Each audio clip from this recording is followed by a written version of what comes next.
안녕하십니까. 조합 정상화 모임입니다. 즐거운 명절과 소원 성취하시는 한 해 되시길 기원합니다. 재개발 사업을 이해하려면 가장 먼저 조합의 정관과 업무 규정 등을 알아야 합니다.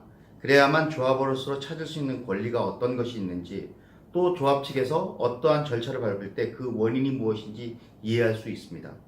오늘부터 제가 조금씩 조합의 정관 등을 설명을 드려서 우리 조합의 현실을 이해하시는 데 도움을 드리고자 합니다. 약 30분 정도의 분량으로 동영상을 잘라서 올려드릴 예정이고요. 오늘은 그 첫 번째 시간입니다. 자료를 준비하다 보니까 첫 번째 사항을 설명하는 시간이 너무 오래 걸렸는데 다른 사항은 짧고 이해가 쉽게 될 수 있도록 만들어 보겠습니다. 그럼 시작하겠습니다. 첫 번째로 조합 정관 이해하기고요. 조합 정상화 모임에서 준비했습니다. 윗부분은 건설교통부가 만들어서 발표한 표준 정관입니다. 재개발 정비사업조합의 표준 정관이고요. 명칭은 땡땡땡 주택재개발정비사업조합, 그 다음에 사업의 명칭은 이렇다고 되어 있고요. 이거는 이제 우리 조합이 이걸 기초로 해서 만든 우리 조합의 정관입니다. 신림 2재정비 촉진구역 주택재개발정비사업조합에 되어 있고요.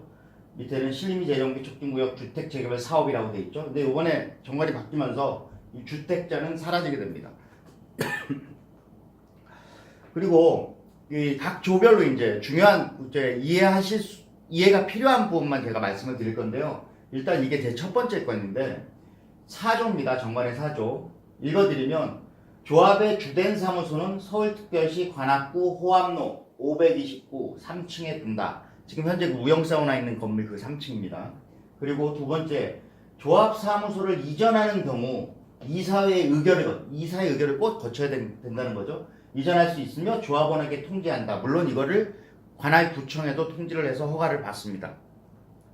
자, 이때가 언제냐면 2013년 8월에 지게진 당시 조합장이 사퇴를 해요. 그리고 이미정 직무대행이 이제 조합 그 사무를 관할하죠. 그때 2013년 11월 1일 날 이런 안건이 나옵니다. 조합 사무실 이전에 관한 건.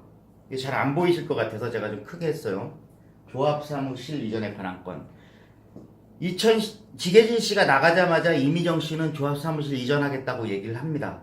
그때 어떤 내용이 요구하는지 그 회의록에 보면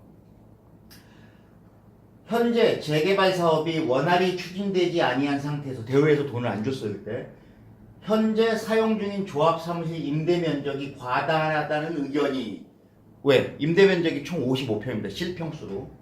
대의원회 및 일군 조합원으로부터 제기되어 이에 대한 의견을 수립하고자 한다는 내용으로 설명. 모 이사는 대의원에서 건물주인 양재석 씨가 건물주로 나오죠. 현재 사용료가 800만 원이 연체되었다고 주장하자 일부 대의원은 월세가 아닌 전세라면서 월 사용료가 그만큼 연체되었다는 걸 이해할 수 없다는 주장을 하는 상황이므로 이건 뭐냐면 이게 4억 원짜리 전세거든요. 근데 왜 800만 원의 연체료가 발생을 했냐면 전세기 때문에 월세는 안 내지만 수도 광열비, 관리비 등을 내야 되는데 관리비가 이렇게 비싸다는 건 한 달에 한 60에서 80만 원 정도 발생을 하는 거죠. 그래서 이에 대한 정확한 해명과 운영비를 절감하는 방안으로 왜 돈이 없으니까 운영비를 절감해야죠. 종전에 사용하던 304-40번지로 이전을 검토해야 한다는 의견을 제시하였음. 뭐냐면 30-40은 이것도 대우가 빌려준 사무실이에요. 그리고 이 논의하던 당시도 아직도 전세금이 1억이 남아있던 그런 사무실입니다. 직무대행자는 조합 사무실 옆에 지금 연세치과가 있다가 없어진 자리입니다. 그 자리에 공실의 비대위가 사무실을 개설한다는 얘기가 있으므로 자 웃기죠. 2013년 11월 아직 이미정 조합장이 되지도 않았을 때예요. 정식 조합장이. 근데 그때 이미 비대위를 여기다 만들었다는 그런 얘기가 있습니다. 따라서 그 사무실을 이전하겠다라는 이사회 결의를 해요. 이게 2013년 11월입니다. 그래서 이 뒤로에서 보면 현재 관악역 지금 큰 사무실이라고 하는 거기 우영사우나에서 여기 작은 사무실로 옮겨간다는 얘기입니다. 이걸 사진으로 보면 이게 우영사우나 있는 그 건물의 지금 현재 그 조합사무실 위치죠. 그리고 연세치과 자리입니다. 여기에 있던 게 요 사무실로 옮긴다는 겁니다. 이게 사실은 뭐 이게 앞에 부서지고 그래서 좀 허름해 보이긴 하지만 실평수로 18평째로 그렇게 작지는 않은 사무실입니다. 그런데 2014년 2월에 이미정 조합장이 해임이 되죠. 그리고 장영우 님이 조합장으로 당선된 건 2014년 11월 18일입니다. 그리고 당선 후 첫 이사회, 1차 이사회죠. 요때 장영우 씨가 조합사무실 이전에 관한 건을 다시 상정을 합니다. 그래서 그때 이사회에서 논의된 내용을 보면 이호한 건, 조합사무실 이전에 관한 건, 현재 관악구에 신고된, 제가 아까 관악구청에 신고했다고 했죠. 조합사무실인 신림동 304-40번지 1층이 약 18평 이렇게 써 있습니다. 정상적인 업무 운영상 장소가 협소하여 현조합 임시사무실로 사용 중인 관악구 호암로 529 3층. 예, 아까 양재석 씨가 건물주라고 한 거기입니다. 거기로 다시 이전하고자 한다. 회의 결과 참석이사 전원이 조합사무실에 동의. 그래서 작은 실내 사무실에서 다시 큰 사무실로 갑니다. 이 사무실이 누구네 사무실인지는 이제 다 아시죠? 자, 그러면 여기서 재밌는 게 하나 있어요. 14년 1월에 실제로 그 큰 사무실에서 작은 사무실로 이전합니다. 그리고 14년 12월에 이사회에서 결정했으니까 그날부터 다시 옮겨가겠죠. 이 가이에 11개월의 관리비, 아까 60에서 80만 원 정도 나온다고 했죠. 이 관리비가 그러면 800만 원 정도는 나오지 않겠습니까? 11달이니까. 이 관리비는 우리 조합이 냈어야 될까요? 사실은 안 내야 됩니다. 안 내야 되는데 우리 조합은 2017년 4월 총회 안건으로 올려서 이걸 다 주기로 결의를 했고 실제로 다 두었습니다. 이거는 제가 볼 때는 대표적으로 주지 않아도 될 돈이 나간 것 중에 하나입니다. 자, 두 번째로 이제 그 조합원의 권리 의무에 관한 사항의 고시 공부 방법입니다. 이거 뭐 별로 중요하지 않은 건 넘어가고요. 관련 조합원에게 등기 우편으로 개별 고지하여야 하고 반송되는 경우에는 1회에 한해서 일반 우편으로 다시 보내야 된다고 되어 있습니다.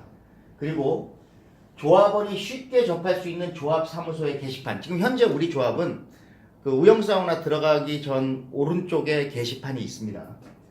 그리고 조합사무소에 관련 서류와 도면 등을 비치하여 조합원이 열람할 수 있도록 해야 된다. 왜? 조합사무소에 가서 나가 좀 보여주세요. 뭐 언제든지 보게끔 해줘야 된다는 얘기입니다. 우리 조합 그거 잘 안 해요.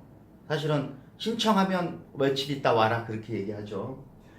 자, 그리고 인터넷 홈페이지 등, 그리고 가로 열고 서울시 클린업 시스템 등에 공개하여야 한다. 이 얘기는, 등이란 얘기는 클린업 시스템은 당연히 하고 그거 외에 지금 다른 조합은 인터넷 홈페이지를 갖고 있어요. 그런데 그런 인터넷 홈페이지에 게재를 해야 된다라고 의무사항입니다. 이거를 하나하나 자세히 보면 조합원들한테 알리는 방법이 4가지는 모두 해야 된다라고 하는 거예요. 먼저 우편은 해야 되고요. 우편 저희 많이 봤죠. 그 다음에 사무실 게시판에도 해요. 지금 우리 조합도 사무실 열람합니다.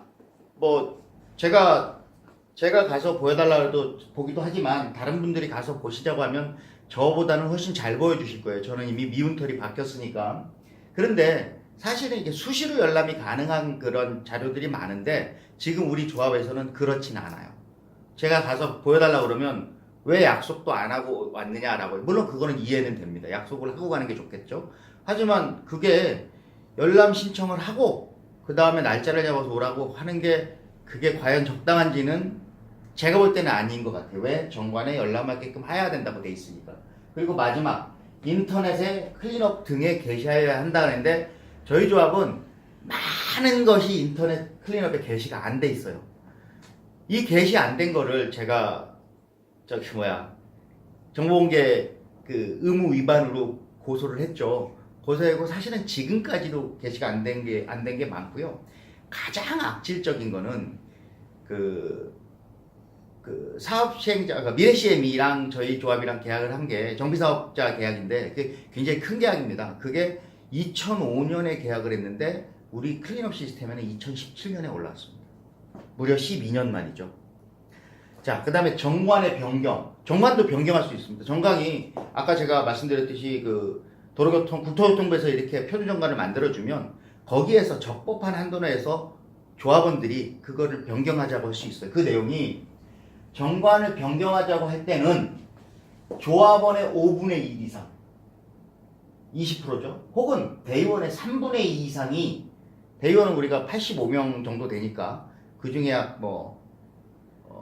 70, 60명 정도가 변경하자고 하면 되네요. 혹은 조합장은 단독으로 발의할 수도 있어요. 왜냐하면 조합장은 사실은 조합을 대표하는 기관이니까 할 수 있습니다. 그랬을 때 총회를 개최하여 조합은 과반수의 동의를 얻으면 그 동의를 한 다음에 우리가 마음대로 정한다고 해서 다 되는 건 아니에요. 그거를 부총장의 인가를 받아서 정관을 변경할 수 있다는 말입니다. 제가 이걸 설명을 드린 이유가 제가 얼마 전에 이런 말씀을 드렸어요. 만약에 조정모가 원하는 대로 조합장을 해임을 했어요. 조합장을 해임을 했는데 새로 세운 조합장이 똑같아요. 흔히 말하는 그놈이에요. 다 똑같은 놈이에요. 그러면 어떻게 해요? 그 새로 된 조합장도 갈아야 될 거 아닙니까? 제가 한번 소식지로 보내드렸지만 조합장이 바뀐다고 사업이 진행이 안 된다? 그건 말도 안 되는 얘기입니다. 그러면 조합장 한 번도 바뀌지 말아야 되죠. 그런 건 아니고요. 조합장이 바뀌어도 사업은 진행이 되는 게 정상이고 오히려 더 잘 될 수도 있습니다. 그러면 그 조합장도 갈아야 될 거 아니에요. 나쁜 놈이니까. 자, 그러면 조정모가 정관을 변경해야 한다고 주장하는 것은 조합 집행부가 그 투명성을 보장하지 않으면 새로 세운 사람이 그렇게 또 투명하지 않게 하고 조합원과 소통도 안 하고 정보도 잘 보여주지 않으면 향후에는 조합원이 그 조합장을 쉽게 해임시킬 수 있도록 정관을 강화해야 한다는 게 제 의견인 겁니다. 이렇게 해야 새로 된 사람이 자기 혼자 독단적으로 업무를 처리하지 않고 조합원들의 감시 속에서 일을 진행해 나가서 보다 빠른 사업, 경제적인 사업, 이윤이 조합원들한테 돌아가는 사업이 될 수 있도록 만들 수 있다는 얘기입니다. 자, 그 다음에 15조입니다. 조합의 임원은 다음과 같이 둘 수 있다. 조합장 1인, 그 다음에 이사는 5명 이상 10명 이하. 그래서 저희 조합의 임원은 지금 10명이죠, 이사는. 그 다음에 감사는 1인 이상 2인 이하입니다. 그래서 지금 저희 조합에는 이제 이창호 감사님 한 분이 계시고 원래 배치건 감사님도 계셨는데 배치건 감사님은 지난 10월경에 자기 조합원 지위가 보장이 되는 부동산을 매각을 하셨어요. 그래서 현재는 이창호 감사 한 분만 계십니다. 자, 임원의 임기는 선임 낼 날부터 3년까지 3년입니다. 임기는. 근데 이런 게 있네요. 3년이 지나면 무조건 총회를 해서 임원을 다시 뽑아야 되냐? 그렇지 않습니다. 총회의 의결을 거쳐 당시 임원 전체에 대하여 연임할 수 있다. 예, 이럴 수 있습니다. 그러면 우리 조합의 지금 임원의 임기는 2016년 11월에 거라 뽑았으니까 2019년 11월이면 3년의 임기가 만료돼요. 근데 그 전에 저희가 총회를 개최해서 임원 전체에 대해서 연임을 시킨다. 그럴 수도 있겠죠. 그렇게 되면 그냥 연임되는 겁니다. 시간이 됐다 지금 10개월, 11개월밖에 안 남았는데 뭐하러 지금 해임을 하느냐? 그런 개념이 아니에요. 그리고 또 재밌는 거는 지금 임원인 조합장인 상태에서 선거를 하면 조합장이 마음먹은 대로 조합장, 감사, 이사는 모조리 선출할 수 있어요. 그게 제가 요번에 그 검찰 재기수사 명령에서 수사하고 있는 부정선거하고 연결될 건입니다. 제가 그냥 장난식으로 말씀드리면 지금 한참 인기 있다는 문재인 대통령이 우리 장영호 조합장하고 붙어도 집니다. 문재인 대통령. 예, 그런 얘기고요. 자, 17호 임원의 결격 사유 및 자격 상실 등에 대해서 얘기되어 있는데요. 일단 다른 건 다 간단한 건 말씀 안 드리고 금고 이상의 실형을 선고를 받고 그 집행이 종료되거나 집행이 면제된 날로부터 2년이 경과되지 아니한 자, 요런 분들은 이제 아예 조합장을 시작도 못하게끔 해놨고요. 여기 5번에는 법을 위반하였는데 이게 사실 이 법은요, 이 법입니다. 도시 및 주거환경 정비법. 그 법을 위반해서 벌금 100만 원 이상의 형을 선고, 이거는 확정 판결을 말한다고 하죠. 받고 5년이 지나지 아니한 자. 지금 우리 장영우 조합장하고 양미경 이사가 업무상 배임으로 300만 원의 확정 판결을 지난해 11월에 받았습니다. 근데 그분들은 그게 업무상 배임이 도시 및 주거환경 정비법이 아니다 때문에 나는 남아있을 수 있다라고 지금 주장하면서 있는 사유가 요거예요. 법을 위반하여. 그런데 이 부분은 제가 나중에 다시 다퉈볼 예정이에요. 이게 민사소송에 의한다고 하는데 꼭 다퉈볼 겁니다. 그리고 요거 임원으로 선임된 후 그 직무와 관련된 형사사건으로 기소. 약식 기소는 약식 명령 판결에 난 경우인데 지금 저희 조합은 임원으로 선임대로 그 직무와 관련됐죠. 그 업무상 배임이 그 조합장하고 총무이사가 지난 2년 동안의 이사회 회의비를 과다하게 집행을 했어요. 그게 자기가 자의적으로 임의적으로 자금을 집행을 했기 때문에 형사사건으로 기소된 거거든요. 그 딱 여기에 맞아 떨어진 겁니다. 그래서 기소가 된 경우에는 이 기소가 언제 됐냐면 2017년 12월에 기소가 됐어요. 그때부터 확정 판결이 있을 때까지 2018년 11월입니다.